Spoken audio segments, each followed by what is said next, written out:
ఏంటండి, సుధీర్ పెళ్లి గురించేనా అంత దీర్ఘంగా ఆలోచిస్తున్నారు? లేదు దేవకి, వాళ్ళ పెళ్ళనేది పెద్ద సమస్య కాదు. నేను రామచంద్ర గురించి, ఇందు గురించి, ఆ కుటుంబం గురించి ఆలోచిస్తున్నాను. ఓ, అయినా కొన్ని విషయాల్లో మనం చేయగలిగింది ఏముందండి? విధి ఒక్కోసారి పరిష్కారం లేని సమస్యలనిచ్చేస్తుంది. అసలు పరిష్కారం అనేది లేకపోతే దాన్ని సమస్య అనరు. కాకపోతే ఉన్న సమస్యకి మనమేదో గొప్ప పరిష్కారం చెప్పేస్తున్నామనుకొని పరిష్కారం చెప్పి ఆ సమస్యని మరింత పెద్ద చేసేస్తున్నామేమో అని నాకు డౌట్గా ఉంది.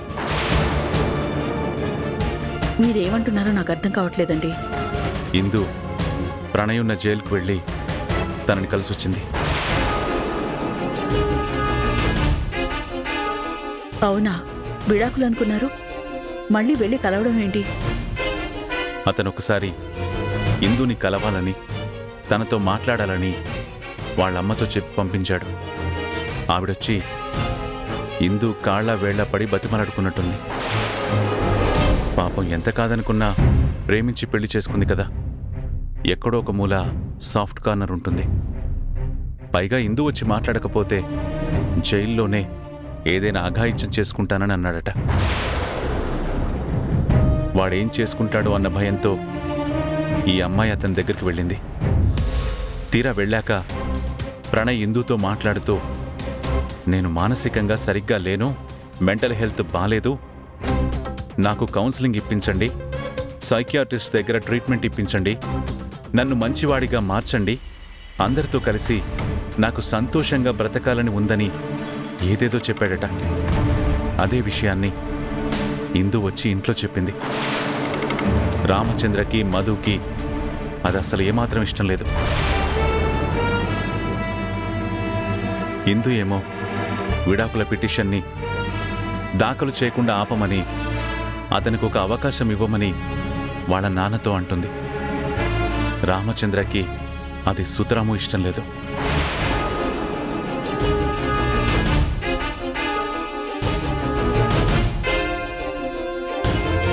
మధు కూడా అసలు మళ్ళీ తాచుపాముకి ఒక అవకాశం ఇచ్చినట్టు అయిపోద్దేమో అని భయపడుతోంది. వెళ్ళిన వాణ్ణి నేను కూడా ఊరికే ఉండకుండా ఒక సలహా ఇచ్చాను. మీరేం సలహా ఇచ్చారు? అంటే ఇందు చెప్తున్న దాన్ని బట్టి తనని చూసి జాలేసింది. పాపం వాడు కూడా పరిస్థితుల వల్ల అలా చేయాల్సి వచ్చిందేమో. మెంటల్ హెల్త్ బాలేదంటున్నాడు. తప్పు తెలుసుకుని మారతాను, తనని బాగు చేయమని కోరుకుంటున్నాడంటే ఎక్కడో వాడికి బాగా బతకాలని ఒక ఆశ ఉన్నట్టుంది.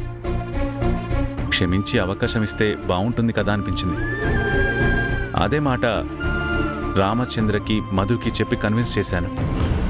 నేను చెప్పానని నా మాట కోసం ప్రణయ్కి ఒక అవకాశం ఇవ్వడానికి రామచంద్ర ఒప్పుకున్నాడు. సర్లేండి, మీరు చెప్పారు, వాళ్ళు కన్విన్స్ అయ్యారు కదా, ఇంకేముంది? చెప్పాను, నా మాట కోసం వాళ్ళు కన్విన్స్ అయ్యారు దేవకి. కానీ ఇప్పుడు నాకు భయం వేస్తోంది. రేపేదైనా తేడా జరిగితే ఆ తప్పు నాదవుతుంది కదా.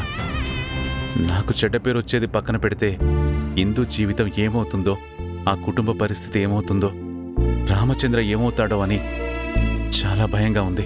ఈ ఇందు ప్రణాళిలు విడాకులు తీసుకోవాలనుకోవడం, మళ్ళీ వద్దనుకోవడం, ఒక నేరస్తుడిని మళ్ళీ ఇంటల్లుడుగా స్వీకరించడం, ఈ విషయాలన్నీ మనకు పనికొచ్చేలా ఉన్నాయి. ఆలోచిద్దాం, ఇది మనకు ఖచ్చితంగా ఉపయోగపడుతుంది.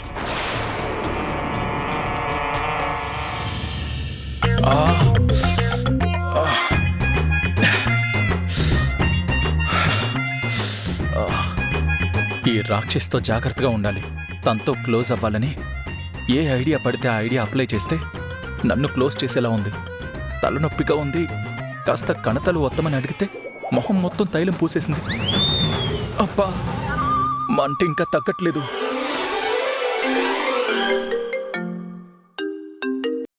ఎరా రూతర్, ఏం చేస్తున్నావు?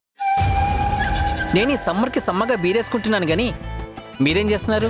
ఏముందిరా, చల్లగాలి కోసం అలా వరండాలో పచారులు చేస్తున్నా. వరండాలోనా? అవును. వరండాలో పచారులు చేయడం ఏంటండి? చల్లగా ఏసీ వేసుకుని కూర్చోక అయినా మేడం గారిని ఏదోలాగా ఇంటికి తీసుకొస్తానని శబదాలు చేసి మరీ వెళ్ళారు. తీసుకొచ్చారా మేడంని? లేదురా, మీ మేడం నా దగ్గర ఉంటే ఏముంది, నేను మీ మేడం దగ్గర ఉంటే ఏముంది, ఇద్దరం ఒకచోట ఉండడమే కదా కావాల్సింది. అందుకని నేనే అత్తారింట్లో స్టే చేస్తున్నా అన్నమాట. ఆహా, అలాగా? మీరక్కడ స్టే చేస్తున్నారంటే ఏదో జరిగింది. ఏంటి సంగతి? ఆ, రే అదెందుకు అడుగుతావులేరా? ఓదార్చుదామని అడుగుతున్నాను సార్. ఓదార్చడం ఏంట్రా? నేనిక్కడేదో తన్నులు తిన్నట్టు. ఆల్మోస్ట్ అంత పని జరుగుతుందిలేండి, నాకు తెలుసు. రే మరీ నన్ను నువ్వు తక్కువ అంచనా వేస్తున్నావు. నేనేం తన్నులు తినలేదు. దానికి ఇంకాస్త టైం ఉందిలేండి. కానీ దానికి ముందు ఏదో వామప్ జరుగుంటుంది కదా, అది ఏం జరిగిందో చెప్పండి. రే నీతో చెప్పుకోవాలంటే కాస్త సిగ్గుగాను పరువు పోతున్న ఫీలింగ్గాను ఉందిరా. కానీ నాకు వేరే దారి లేదు కదా. నువ్వు తప్ప నాకు చెప్పుకునే దిక్కు లేదు కదా. ఇది రియలైజేషన్. చెప్పు నాన్న, నేను ఉన్నాను కదా, ఓదారుస్తాను. రే నేను తెలివితేటలు ఉపయోగించి మధుని ఇక్కడి నుంచి తీసుకెళ్లడానికి చిన్న కుట్ర పన్నా. కానీ అది బెడిసి కొట్టి మధు కూడా నన్ను ఇక్కడే ఉండేలా చేసిందిరా. కాస్త క్లారిటీగా చెప్పరు? ఏం లేదురా, ఇక్కడికొచ్చి అంకుల్ తోటి మధు ఇక్కడుంటే మా అమ్మగారు మా ఇద్దరి మధ్య ఏవో గొడవలున్నాయని సందేహపడుతున్నారు, మధుని తీసుకువెళ్తానండి అని చెప్పాను. వాళ్ళు కంగారు పడిపోయి మధుని బయలుదేరమని చెప్పారు. కానీ మధు కాస్త మాట్లాడదాం రండి అని గదిలోకి తీసుకువెళ్ళి గొడవ పెట్టుకుంది. ఆ తర్వాత మళ్ళీ వాళ్ళ నాన్నగారి దగ్గరికి తీసుకొచ్చి, ఆఫీస్కి 2 రోజులు సెలవు కదా, ఆయన ఇక్కడే ఉంటారు, మేమిద్దరం కలిసుండడమే కదా కావాల్సింది, అత్తయ్య గారు ఇప్పుడైనా అర్థం చేసుకుంటారు అని చెప్పిందిరా. పోన్లేండి, అలాగైనా మీరు మేడంకి దగ్గరగా ఉంటారు, ఎలా కూడా కన్విన్స్ చేయొచ్చు. నేను కూడా అలా అనుకునే సంతోషంగా ఉన్నాను. తనకి క్లోజ్ అవ్వడానికి ఒక చిన్న ప్లాన్ కూడా చేశా. ఏం ప్లాను? ఏం లేదురా, బాగా తలనొప్పిగా ఉంది, కాస్త కణతలొత్తు అని వాళ్ళ నాన్నగారి ముందు అడిగాన్రా. మంచి ఐడియాని. వర్కౌట్ అయిందా? ఆ రాక్షసి ముందు అంత సులువుగా వర్కౌట్ అవుద్దా? కణతలొత్తమంటే తైలం బాటిల్లో ఉన్న తైలం మొత్తం తీసి కణతలకి కళ్ళకి మొహానికి రాసి నన్ను నానా టార్చర్ చేసిందిరా. మొహమంతా ఒకటే మంట. తైలం తీసుకుని మొహం మొత్తం రాశారా? ఆ, అప్పుడు ఈ పాటికి మొహం మొత్తం కోతి. రేయ్, ఆ, అదేనండి, ఎర్ర కొత్తలాగా అయిపోయి ఉంటుంది కదా అంటున్నాను. ఆ, ఇంచుమించుగా అలాగే అయిందిరా. నాకొక్కటే మంట. బకెట్లోకి తీసుకెళ్లి తల ముంచేశా, అయినా ఇంకా మంట తగ్గలేదురా. ఈ మంట ఇప్పుడే రగిలింది సార్, ముందు ముందు మామూలుగా తగలబడదు మీకు. ఏంట్రా ఇంత భయపెడుతున్నావు? భయపెట్టట్లేదు, ఈ 2 రోజులు మీకు జరగబోయే టార్చర్ గురించి ప్రిపేర్ చేస్తున్నాను. లేదు లేదు, నేనింకా జాగ్రత్త పడతాను కదా. మీరెంత జాగ్రత్తగా ఉన్నా మేడం మిమ్మల్ని వదలరుగా. మీ అతి తెలివితేటలకి తన తెలివితేటలతో సమాధానం చెప్తారు. ఆఫీస్కి 2 రోజులు సెలవేమో గానీ మీకు కాదు. ఈ 2 రోజులు మిమ్మల్ని ముప్పు తిప్పలు పెట్టి మామూలు టార్చర్ పెట్టరు, చూసుకోండి. ఈ దెబ్బతో మీరు ఏ బిజినెస్ ట్రిప్ పేరో చెప్పి ఓ 2-3 నెలలు ఎక్కడికో పారిపోయే పరిస్థితి వస్తుంది. రేయ్, దెబ్బ తగిలింది కదా అని వెనకడుగు వేసేవాణ్ణి కాదురా నేను. ఏ అడిగి మరీ కొట్టించుకుంటారా? రేయ్, దెబ్బకి దెబ్బ ఎదురు దెబ్బ తీస్తారా? మధుని ఇంటికి తీసుకొస్తాను చూడు. అలాగే చూద్దాంలేండి. బాసు, మీకు మళ్ళీ కాల్ చేస్తాను. అవతల నాకు నా సంపు కాల్ చేస్తుంది. ఎరా, పెళ్లి కాకుండానే నువ్వు చాలా సంతోషంగా ఉన్నావు కదా. ఇదిగో, ఈ కుళ్ళుబొత్తు బుద్ధే వద్దనేది. మంచి కోరుకోండి, మీకు కూడా మంచి జరుగుతుంది. Non sense. హలో, వీడు కూడా హ్యాండ్ ఇచ్చాడు ఆఖరికి. హాయ్ సంపు. అమ్మా మధు, మధు. నాన్న, అమ్మా, నేను మీ అమ్మ హాల్లో పడుకుంటాం, నువ్వు అల్లుడు గారు ఆ గదిలో పడుకోండి. లేకపోతే ఇందు మా గదిలో పడుకుంటుంది, మీరిద్దరూ ఆ గదిని వాడుకోండి. గది అవసరం లేదు నాన్న. మీ అల్లుడు గారు ఎప్పుడు ఏసీ గదుల్లో పడుకొని అలవాటు పడిపోయాను. నాకు ఎంతో కాలంగా ఆరు బయట అలా చల్లగా పడుకొని నిద్రపోవాలనుంది. నేను బయట వరండాలో పడుకుంటాను అని చెప్పారు. అయ్యో, బయట వరండాలోనా? బాగోదేవమ్మా. ఇది మరీ బాగుంది. ఇప్పుడు మనలాంటి మిడిల్ క్లాస్ వాళ్ళకి ఏసీ గదుల్లో పడుకోవాలన్న కోరికున్నట్టు బాగా ధనవంతులకి మనలాగే ఆరుబయట మంచం వేసుకొని పడుకోవాలని వాళ్ళకి కోరికుంటుంది. ఆయన ముచ్చటని కాదంటారా మీరు? అమ్మా, అది కాదు, గదిలో అయితే ఫ్యాన్ అది బాగుంటుంది కదా అని. మీరు నా మాట వినేటట్టు లేరు. ఉండండి, మీ అల్లుడు గారితో చెప్పిస్తాను. ఏమండి ఏమండి ఏంటి పిలుస్తుంది? మళ్ళీ ఏం ముంచుకొచ్చిందో.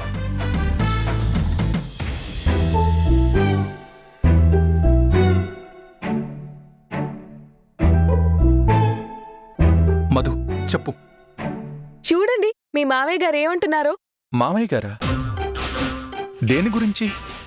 ఏం లేదు బాబు, నేను మిమ్మల్ని మధుని ఆ గదిలో పడుకోండి, ఇందు మాతో పడుకుంటుంది అన్నాను. కాదు, మీ అల్లుడు గారు ఆరుబయట పడుకోవడానికి ఇష్టపడుతున్నారో అంటుంది.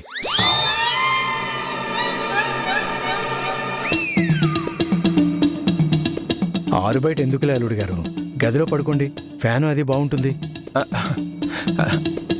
గదిలోనా? ఫ్యానా? ఆ, అంటే కొంచెం. ఇదిగోండి, మీరు అనవసరంగా మీ మావయ్య గారి కోసం మీ చిన్న చిన్న కోరికల్ని దాచేసుకోకండి. నాకిష్టం ఉండదు. మనిషికి పెద్ద పెద్ద వాటిల్లో కంటే ఇలాంటి చిన్న చిన్న విషయాల్లోనే ఎక్కువ ఆనందం, తృప్తి ఉంటాయి. మీరు వరండాలో మంచం వేసుకొని పడుకోవాలని చెప్పారుగా, అలాగే పడుకోండి. ఎందుకు అనవసరంగా మా నాన్నగారి గురించి కాంప్రమైజ్ అవుతారు? ఓహో, వరండాలో పడుకోవాలి అని అన్నానా నేను? అవును మరి, ఇందాకన్నారుగా. అన్నానా? అనే ఉంటాను. అదేంటి అల్లుడు గారు, మీరు వరండాలో పడుకుంటానని చెప్పింది మీకే గుర్తులేదా? నానా, ఆయన ఇక్కడికొచ్చి మీతో పాటు ఇలాంటి విషయాలు చెప్పడానికి ఎంతో ఇబ్బంది పడుతున్నారు. ఇలాంటి పిచ్చి పిచ్చి కోరికలేంటి, చిన్నపిల్లాళ్లాగా అని అనుకుంటారని కాస్త ఎంబారసింగ్ గా ఫీల్ అవుతున్నట్టున్నారు నాన్నా. చిచే, అలా ఎందుకు అనుకుంటాను అల్లుడు గారు? మీరలా ఆరుబయట పడుకోవాలని కోరుకుంటే అందులో తప్పే ఉంది. కాకపోతే గదిలో ఫ్యాన్ అది ఉంటుంది, బయట గాలి సరిగ్గా రాదు. నాన్నా, బయట చల్లగా గాలిస్తుంది, హాయిగా పడుకుంటారక్కడ. ఏమండి? అవునవును, హా. బయట చల్ల గాలి వస్తుంది. నేను ఆరు బయట మంచం మీదే పడుకుంటాను. అల్లుడు గారు, బయట దోమలు అవి ఉంటాయి, మీరు గదిలో పడుకోండి, ఫ్యాన్ కింద చల్లగా ఉంటుంది, దోమల బెడద ఉండదు. నానా, మీరు ఊరుకోండి.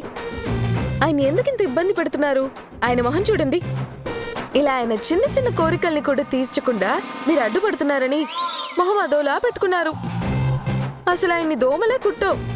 దోమలు పాజిటివ్ బ్లడ్ గ్రూప్ వాళ్ళనే కుడతాయి. హిందీ నెగటివ్ బ్లడ్ గ్రూప్. నెగటివ్ మనుషుల్ని అస్సలు కుట్టవు. దోమలు కుట్టడంలో ఇదొక లాజిక్ ఉందా? మరి దోమలకి కూడా పాజిటివ్ బ్లడ్ గ్రూప్ అంటేనే ఇష్టం. నెగటివ్ బ్లడ్ అంటే అస్సలు ఇష్టం ఉండదు. నెగటివ్ రక్తం ఎందుకు తాగుతాయి? అవి కూడా నెగటివ్ అయిపోతాయి కదా. ఊరుకో అమ్మా, అల్లుడిని ఎందుకు ఆట పట్టిస్తావు? దోమలకు అలాగేం ఉండదు బాబు, ఎవరి రక్తానైనా తాగేస్తాయి. కరెక్ట్ అంకిల్, నన్ను కూడా కుడతాయి దోమలు. మిమ్మల్ని దోమలు ఎప్పుడు కుట్టాయి? ఊరికే అనవసరంగా చెప్తారు. మీరు మొహమాట పడకండి, ఉండండి, మంచం నేనేస్తాను.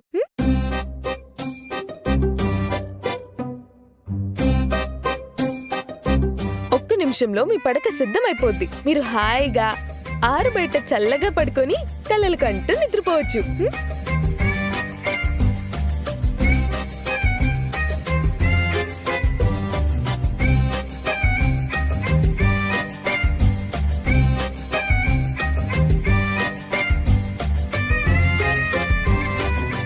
దొంగ రాక్షసి మెల్లగా నా పడక కూడా తీసుకెళ్లి వీధిలో పడేసింది. నేను తనకి ఏదో విధంగా దగ్గరవుదామని చూస్తుంటే నన్ను ఇలా ఆరు బయట పడుకోబెట్టి టార్చర్ పెట్టాలని చూస్తుంది.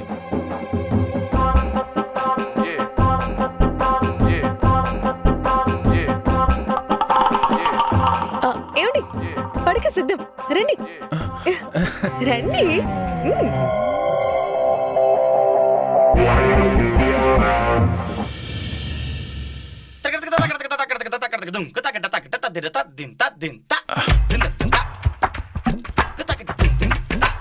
బా బా ఈ దుర్మార్గురాలు అసలు ఇక్కడ గాలే రాదని ఇన్ని దోమలుంటాయని పక్కాగా తెలుసుకుని మరి నాకిక్కడ పక్కేసినట్టుంది. ఆరు బయట కూర్చుని ఈ దోమలతో సూదులు పొడిపించుకోవాల్సి వస్తుంది. ఒక్కొక్కటి గడ్డపార పొడిచినట్టు పొడుస్తున్నాయి.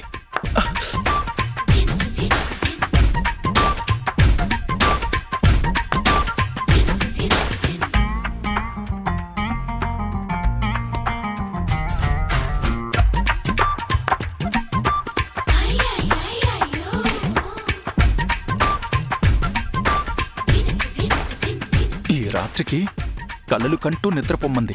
కలలెక్కడ కంటాం? ఈ రాత్రి కాలరాత్రి అయిపోయేలా ఉంది. అబ్బా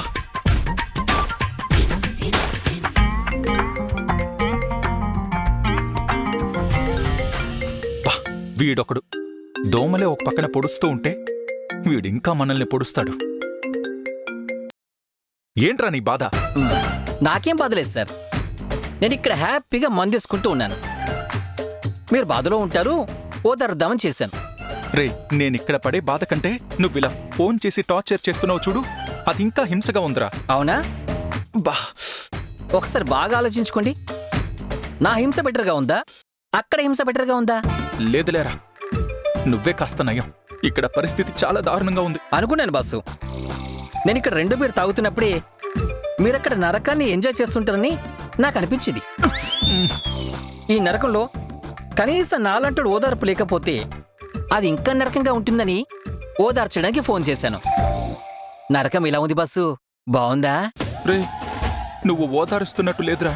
అక్కడ కూర్చుని బీర్లు తాగుతూ అక్కడ నువ్వు తినే సైడ్ డిష్తో పాటు నన్ను కూడా నంచుకు తినాలని ఫోన్ చేసావు కదా నువ్వు.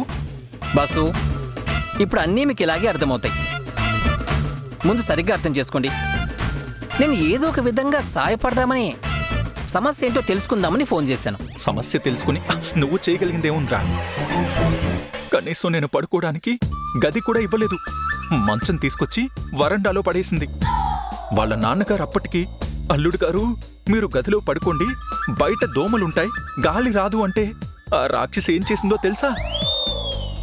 ఆరు బయట పడుకోవాలని నేనే కోరుకుంటున్నట్టు, దాని గురించి నేను పరితపించిపోతున్నట్టు, ఈ చిన్ని చిన్ని కోరికలు కూడా తీర్చకపోతే నేను హట్ అయిపోతున్నట్టు తెగ నాటకాలాడి నాతో కూడా కమిట్ చేయించి మంచాన్ని బయటేసేసిందిరా. నవ్వుతున్నావేంట్రా? నవ్వొస్తే నవ్వక ఏం చేస్తారు బాసు? మేడం మీకు గోతులు మామూలుగా తీయడం లేదుగా. ప్రస్తుతానికి ఇప్పుడు గొయ్యి తీసి పడుకున్నా పర్లేదురా, దోమల నుంచి తప్పించుకోవచ్చు. ఇక్కడ తెగ కుట్టేస్తున్నాయి. ఒక పక్క చెవి దగ్గర గయ్యమని కచేరి, మరోవైపు బాడీలో ఇక్కడ అక్కడ అని తేడా లేకుండా అన్ని చోట్ల దోమలు సూదులు పెట్టుకుని వచ్చి పొడుస్తున్నట్టు కస కస పొడుస్తున్నాయిరా. రే, నువ్వు నవ్వకరా రే, నిన్ను కుళ్ళ పొడుస్తా. మీరు ఊరుకోండి బాసు. మిమ్మల్ని పొడిచే దోమల్నే మీరు ఏం చేయలేకపోతున్నారు, మీరు నన్ను కూడా పొడుస్తారా? అసలు ఇప్పుడు మీకు నార్మల్ కాల్ కాదు గాని వీడియో కాల్ చేస్తే మీరు పడుతున్న అవస్థ చూస్తూ చక్కగా నేను మందేస్తూ ఎంజాయ్ చేయొచ్చు. ఒక్క నిమిషం ఉండండి, వీడియో కాల్ చేస్తాను. రే, చెప్పు తెగిపోద్ది. నేను అవస్థ పడుతూ ఉంటే వీడియో కాల్ చేసి చూస్తానంటావురా? అడ్డగాడిదా, పెట్టరా ఫోన్.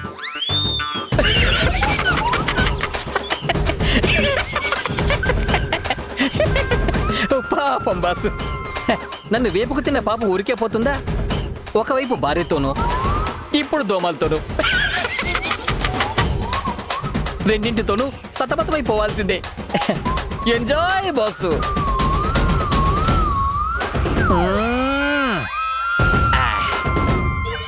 ఇక్కడ నాకు పెగ్గు, అక్కడ బాసుకు దోమలు.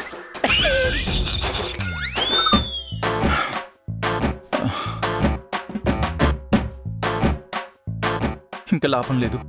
ఒక్క పోతతో దోమలతో చావడం చాలా కష్టమైపోతుంది. ఒక్క పోసినా పర్వాలేదు, దుప్పటి కప్పేద్దాం.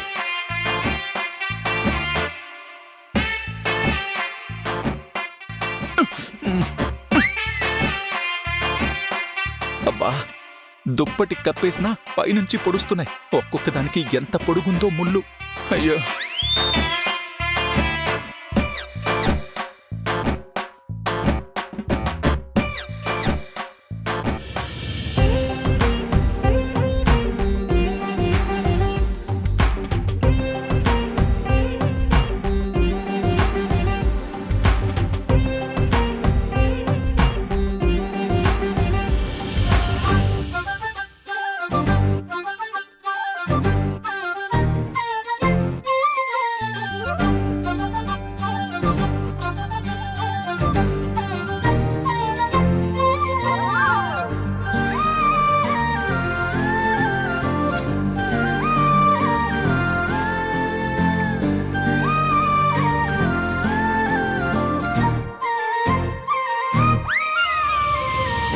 అనగా అనగనగా కనులే కలగనగా నిజమై మెరుపల్లే బాలేగా నా ఊపిరి నడగా తన ఊపిరి జడగా కలగలిసి మురలయ్యేనో జడిగా.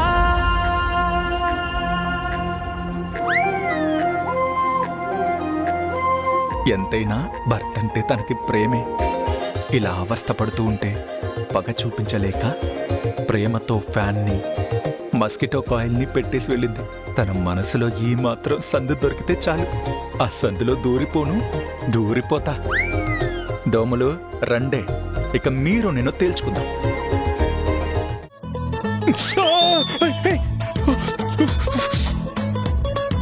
పొద్దున్నే భర్తకి గుడ్ మార్నింగ్ చెప్పి కాఫీ ఇవ్వాలి కానీ ఇలా చేతులు కాల్చి కాఫీ అందిస్తారా ఎవరైనా? అసలే ఒళ్ళు మండుతుంది. తీసుకుంటే తీసుకోండి, లేకపోతే లేదు.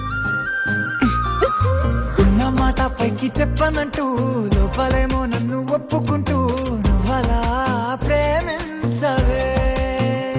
గుప్పెడంత గుండెకెంత గుట్టు, ఎందుకంట దానికంత పెట్టు. నీకు నువ్వే చేయి పట్టేదాకానే వేచి ఉంటానులే.